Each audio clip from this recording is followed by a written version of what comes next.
Good morning. আজকে সকালটা সুন্দর। ঘুম থেকে উঠে যখন জানালার পর্দা খুললাম তখন হচ্ছে এই যে অবস্থা।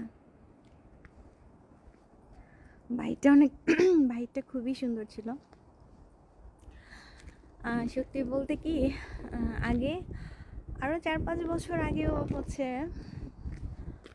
মানে এই এরিয়াটাতে জাপানের হচ্ছে কানাগাওয়া বা ইয়োকোহামা বা টোকিওতে ভালোই স্নো পড়তো, কিন্তু আসলে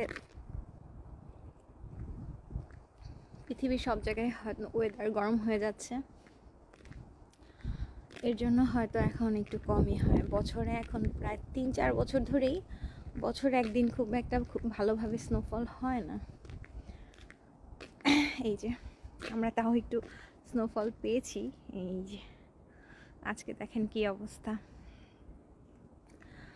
সত্যি বলতে ভালোভাবে মানে যদি হয় তুষারপাত, তখন হচ্ছে এই রাস্তা এগুলা কিছু কিন্তু থাকে না, মানে সবই ভরে যায়। অতটাও হয়নি, তারপরেও হচ্ছে একটু দেখতে পেরেছি।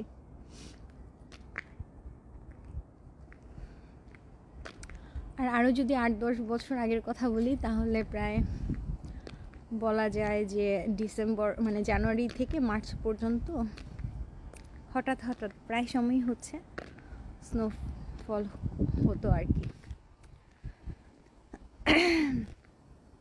এর জন্য এই যে দেখেন গাড়িগুলো সব হচ্ছে বরফ দিয়ে ঢেকে গেছে।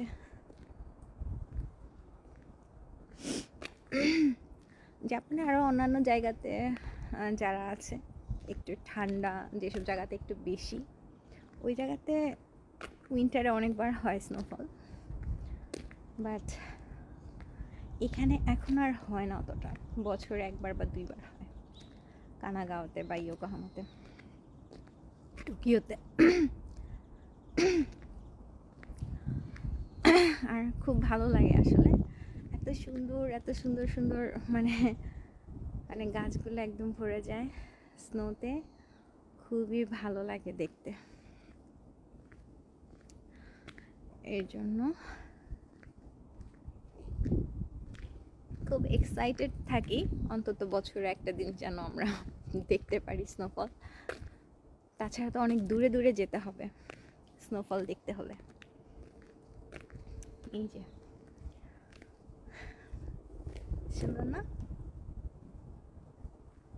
এই যে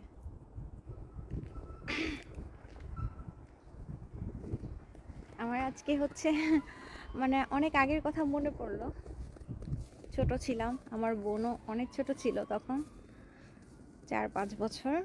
এরকম স্নোফল হলে একদম স্নোর ভিতরেই আমি, আব্বু, আম্মু, আমরা 2 বোন বের হয়ে যেতাম, খালপাড়ে যেতাম। তখন সাগামিহারাতে থাকতাম। এই যে এখন তো ইয়োকোহামার এদিকে থাকি। তো আমরা কয়েকবার বের হতাম, অনেক ঠান্ডা ছিল আর অনেক বরফ পড়তো, একদম হাঁটু পর্যন্ত বরফ পড়তো। তো আমরা হাঁটতাম, এই বরফের মধ্যে বের হয়ে যেতাম। তারপরে ভাইয়াও ছিল, আমরা সবাই একসাথে মানে সবাই বের হয়ে যেতাম।